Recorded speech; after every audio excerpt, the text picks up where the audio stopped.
Shalom,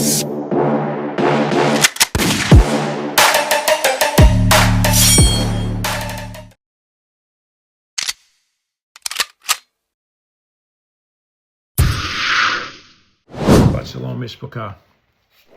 My name is Prophet Samuel 8, and I want to speak briefly about sexual sins, real quick, to the men.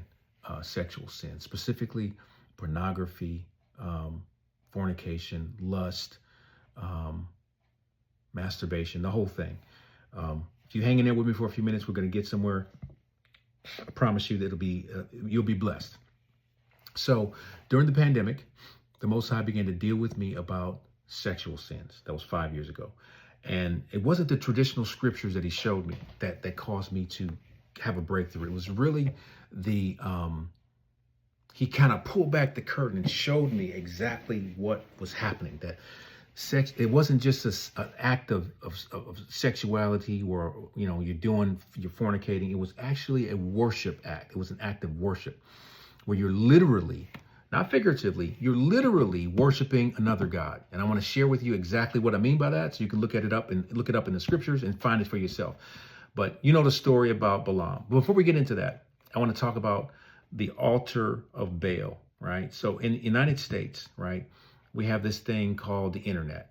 And there's over 200 million to 250 million active websites on the internet, depending on what study you look at. And 5 to 10% of those websites are dedicated to porn. Pornography in the world is a 60 to 80 billion dollar a year business. I mean, the United States, 60 to 80 billion. Let that sink in. Now, to give you perspective on that, right? So pornography is bigger in the United States than Major League Baseball, Major League Football, NFL, and NBA combined. It's bigger than Netflix by twofold, 2x, 80 billion. So we're talking about something that is reaching and touching the lives of so many people. One study said that 80% of men, so if you're in a room with 100 men, 80 of them have looked at pornography in the last 30 days. 80. So we're talking about sexual sin. So men, when we commit an act of a sexual sin, it's not something that is just the body. You're literally going into an ancient temple of Baal and you're doing something that is causing your body to offer up a sacrifice. The same way Israel would offer up a sacrifice for their sins. Put the lamb or the ram or whatever on the altar, they light it, and sins would be taken away. Look at the story of Balaam, right? In the Bible, the story of Balaam. We all know the story. I think it's Numbers chapter 22, 24, somewhere in there. You can find it. There was a prophet named Balaam. They were just coming out of Egypt. They had defeated Jericho. Yasharel was on the move. They were famous because their God was doing great things and conquering their enemies.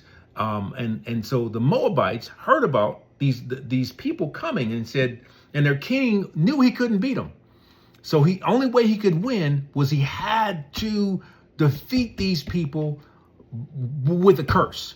So he called on a prophet named Balaam and said, hey, I need you to curse these people. Balaam went back 3 times to the Most High and said, can you curse these people? And the Most High said, what? No, I can't curse what I've blessed. Can't do it.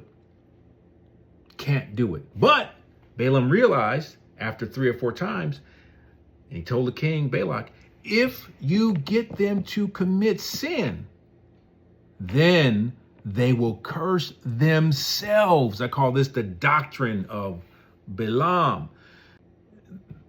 He's been doing that since the beginning of time. The only way he can get us to lose is for us to go commit some act that severs the covenant, the relationship, that causes chastisement or judgment to fall upon us.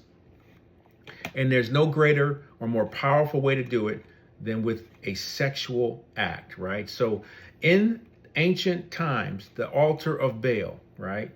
These are facts. The only way you can worship Baal or Ashtoreth is through ritual sex. There's no way. You don't worship through singing, dancing, or playing musical instruments. You worship Baal through lustful acts of sin, sexual intercourse inside of the temple. Period. Interesting, isn't it, that Balaam didn't try to entice them with, money or gold. They could have gave him money or gold. He didn't offer that to him. He went to them with sex acts. Why? Because that was one of, if not the most powerful creation.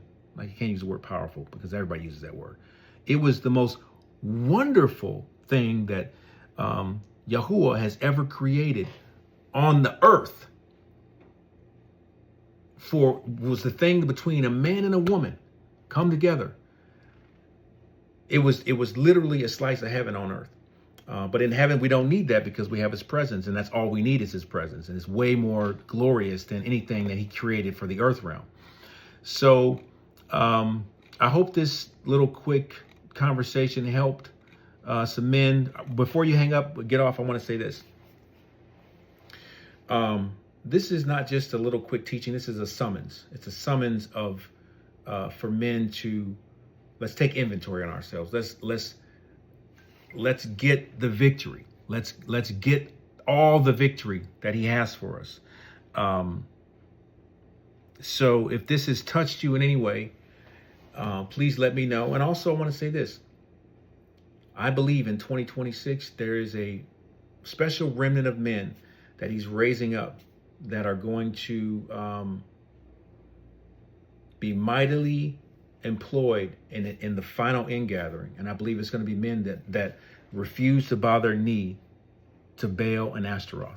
There is a temple. It's called the Temple of Ashtoreth, and it's no longer in a tent. It's now digital. It's on your phone. It's on your computer. It's everywhere you look. You can easily slip into the temple of Baal and worship. So it's become such a horrible temptation that literally 80% of men regularly participate in that sin. But I believe that men are coming out. So Shabbat Shalom, men, and may the Most High bless you, and may you rest and enjoy his presence today. This is Prophet Samuel. I'm out.